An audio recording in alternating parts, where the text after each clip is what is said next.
So, we're talking about introducing a topic of interest. By now, a lot of the kids have a lot of different conversation skills.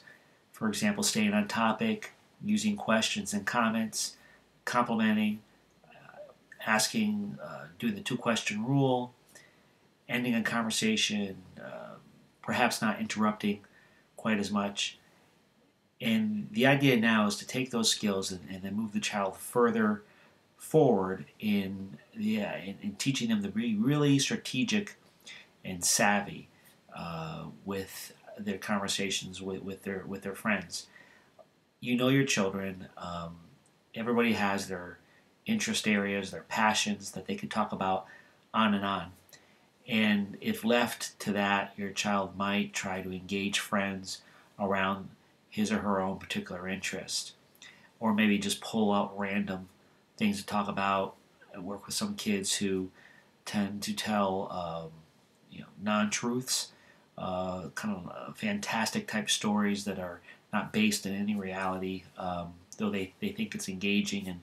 And for young kids that works, but as they get older, that usually falls flat. So it really is teaching the child to not only be able to talk about the things that they're comfortable about talking, the things that they really like, but to really look at their friends and getting to know their friends, starting conversation topics that their friend is likely to also want to talk about. That's motivating for the listener. So we do this with props.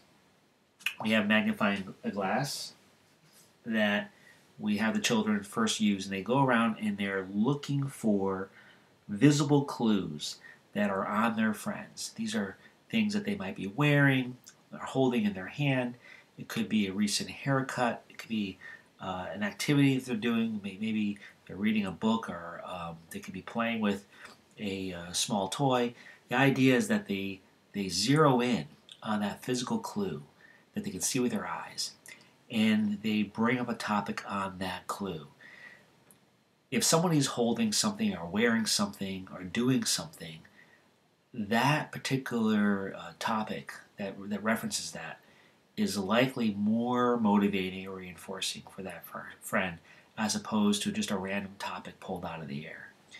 So the idea is to teach the child to pick up on those clues and then use them from time to time to engage in a conversation, because it is more motivating for the other person to talk about things that they like. And we tend to wear things and hold things and have things on us that represent things that we like.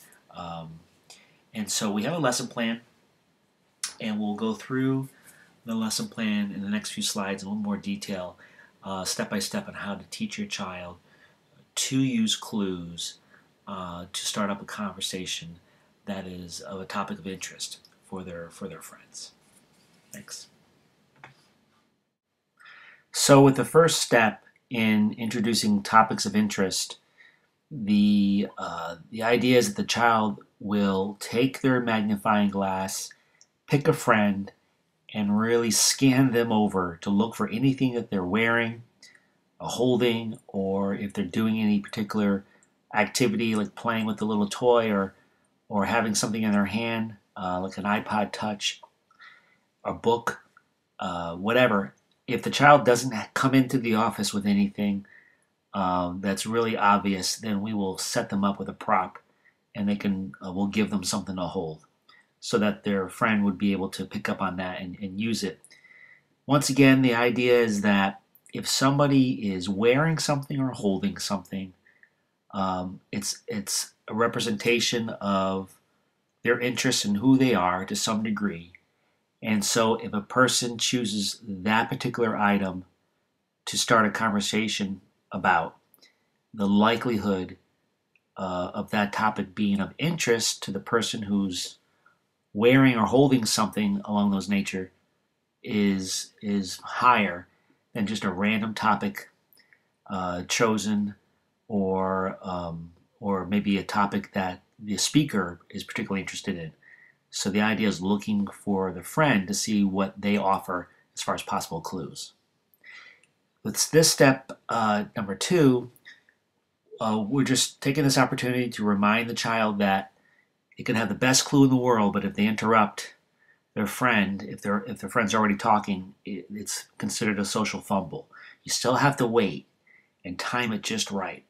The compliment is step number 3, and if you can't, start off with a compliment. A person could be wearing an Avatar shirt, and a friend can say, "Whoa, cool shirt. Where'd you get it?" And I already jumped into the question, but you start off with the compliment. The compliment about the item is really about the person who has the item. The compliment is not so much about the item itself, but about the person. And that is explained. Followed with the question, ideally a couple questions about that clue, and then you're throwing in a comment. This builds off of the maintaining the conversation strategy that was taught previously about a person using questions and comments and an occasional compliment about a given topic to keep a conversation going. In this case, it's all centering around the clue that was found because that would be somewhat pleasing for the person who's wearing that clue or has that clue in their possession. So we go through these steps, and it flows actually nicely. So let's say the person has an Avatar shirt on, and the first thing I would say is, "Hey, cool shirt. Where did you get it? Did you see the movie? What was your favorite part? I love that movie myself. I hope they come up with an Avatar 2." And then another kid could jump in and say, "Yeah, I went online and I saw the Avatar 2 trailer." I mean, it goes on and on and on, but the idea is that you can use these questions and comments to really build up the conversation around that topic of interest that the person had, all from just finding a clue, in this case, an Avatar t-shirt.